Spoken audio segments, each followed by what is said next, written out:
Hey, how's it going? This is Scott from the White Boy Chinese podcast, where I teach you elementary Chinese like a normal person, not a robot.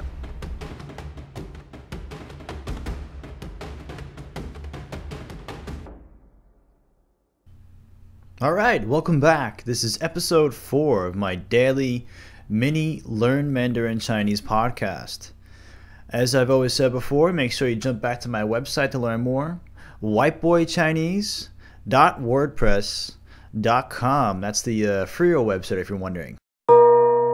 Today for the tips section, we're going to go over one thing that always happens to foreigners in China, especially if you're not of Asian descent. As always, if you go ahead and leave a review on my iTunes, whatever, I'll make sure to read it on the air. This kind of stuff is going to help push the podcast to the top of the charts. The higher up I am in the reviews, the more podcasts I can make, and the more time I can spend preparing them. So not too much going on today. I was just reflecting on one of my old Chinese friends. He was from Shenyang, China. That's kind of close to Korea, actually. So over in that area, they actually have a lot of, Koreans, because it's so close to Korea, as well as a minority. I can't quite remember off the top of my head what they're called. Perhaps you can shoot me up an email and remind me. But they actually speak a dialect of Korean, and this dialect is very similar to what they speak in North Korea, not South Korea, where Seoul is located. But from what I can understand, they understand each other pretty well. So a lot of times if you go into a Korean restaurant, perhaps the waitress and usually the restaurant manager more than likely is going to be one of these Chinese minorities who speaks Korean. So it's pretty cool. So more than likely the Chinese person speaks 2 or 3 different dialects: Mandarin, this Korean dialect, and perhaps even English. Okay, so last time we learned how to say this, which is pretty important because you could say, I want this. 我要这个. 我, which means me or myself. 要, to want or to need. 这个, this. We can also say 你, which means you. 要, want. 这个吗? Do you want this? 你要这个吗? So by adding that little ma thing on the end of the sentence, it implies that you're asking a question. In English, when we write a sentence, if you text your buddy a message and you put a question mark on the end, it simply means that you're asking him or her a question. In Chinese, this is spoken. If you don't say ma, it's more than likely the person's not going to know that you're asking them a question. So let's work up a little scenario here. Let's say I ask you, 你要这个吗? How would you respond? If you want whatever the person's holding, you would say 要. You're just going to repeat the verb in the positive form. Just say it again. But if you don't want it, you would say 不要. 不要. You don't want it. Easy as that. You just have to put the verb in the positive or negative form to imply whether you do or do not want to do that action. And definitely don't get stressed about this. This is about as involved as Chinese grammar gets. The only thing that might be a little more difficult is these weirdo sentence patterns, but we're going to do that another time.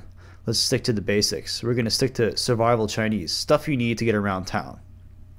Not the stuff like I can speak English or learn how to say long time no see.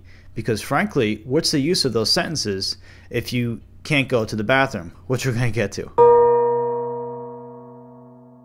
Okay, so today we're going to learn another pretty important phrase, or rather one word, or 2 words actually, that it's really going to change how you get around China. It's really going to be a serious upgrade. And we're going to learn how to say to have and not to have. So it's the 3rd tone, yo. It sounds kind of like, yo, what's up? So, yo. Notice how it descends, then ascends upwards. Yo. If I kind of break it down into an easy way to understand, I guess I should do a tones lesson one day. It would sound kind of like yo, yo, oh, yo, oh, yo, yo. I hope you can hear the distinction. So, and not to have, you can't put bu, actually. Here you have to use a word that's more similar to not. So, not having. So you'd still put a yo, which means to have, a verb in the negative form to mean not to have, which is may. So may means not. And if you say mayo, it means not to have. Mayo, mayo means not to have. So let's say you're wandering around China, you break out your dictionary and you want to ask a shopkeeper if they have something. Let's say dental floss. You break open your dictionary, point to dental floss, and you can then ask him or her, ni you ma? Ni you ma? Ni you ma? Ni you ma? Ni you ma? So first you say the word ni, followed by to have, yo, and you had to add this question mark thing at the end, ma, ni yo ma, which means do you have whatever the hell I'm pointing at. And if you want to even be a little more advanced, you can say ni yo这个吗? Do you have this? 你有这个吗? 你有这个吗?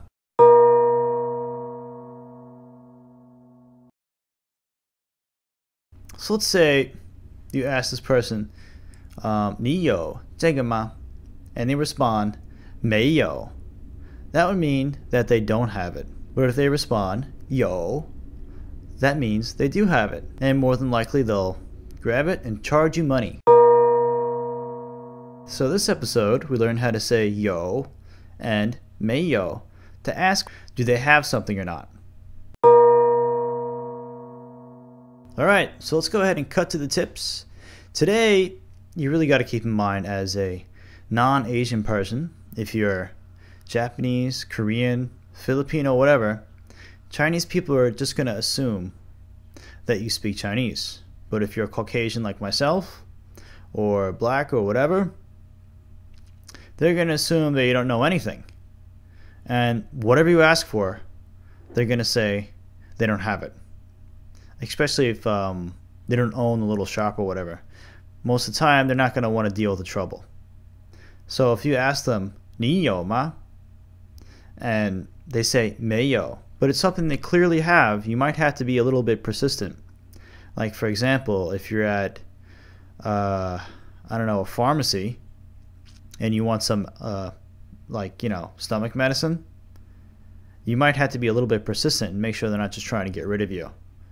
Because, you're in a pharmacy. Obviously, they have something for diarrhea. If you want to learn more and get some more free stuff for learning Chinese, definitely make it back to my website. Right now, my website is whiteboychinese.wordpress.com.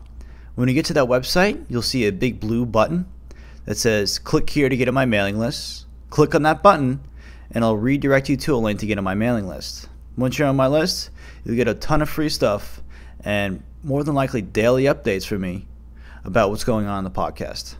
Thanks, 谢谢, and see you next time.